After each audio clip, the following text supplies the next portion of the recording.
வணக்கம் நண்பர்களே.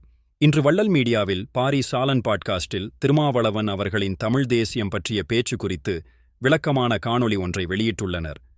அதில் பாரி சாலன் கூறுவது என்னவென்றால், திருமாவளவன் திடீரென தமிழ் தேசியம் பேசுவோமா தம்பி என்று சீமான் உள்ளிட்ட தமிழ் தேசியவாதிகளை கலாய்க்கும் மாநாட்டை நடத்த இருக்கிறார் என்பதையும், இது வரும் சட்டமன்ற தேர்தலுக்கு முன் திருமாவின் வாக்குகளை மீட்க செய்யப்படும் உத்தி என்று பாரி விமர்சிக்கிறார். பாரி சாலன் திருமாவின் முந்தைய செயல்களை எடுத்து பேசி, திருமா உண்மையான தமிழ் தேசியவாதி இல்லை என்று நிறுவியுள்ளார். அதில் ஈழத்தமிழர் பிரச்சினை, ராஜபக்சேவை சந்தித்தது எல்லாம் உள்ளடங்கியுள்ளது.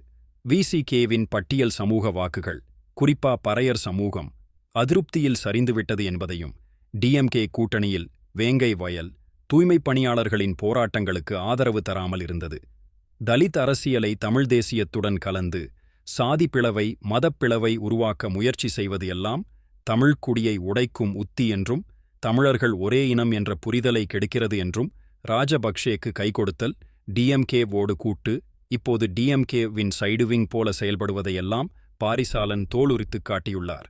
மேலும் பாரிசாலன் தமிழ் தேசியம் என்பது தமிழர்களுக்கான இறையாண்மைக்கான போராட்டம் என்றும், சாதியவாதம் தலித் அரசியல் அதை உடைக்கிறது என்று, இவை இரண்டும் தமிழர்களை இந்தியாவுக்கு அடிமையாக்குகிறது என்பதையும், பறையர்கள் உட்பட அனைத்து தமிழ் குடிகளும் தமிழர்கள் என்பதையும், திருமாவளவன் தமிழ் அரசர்களை மட்டும் விமர்சனம் செய்துவிட்டு விஜயநகர சங்கி அரசை எதுவும் சொல்லாமல் கடந்து சென்றதையும் வன்மையாக கண்டித்துப் பேசியுள்ளார்.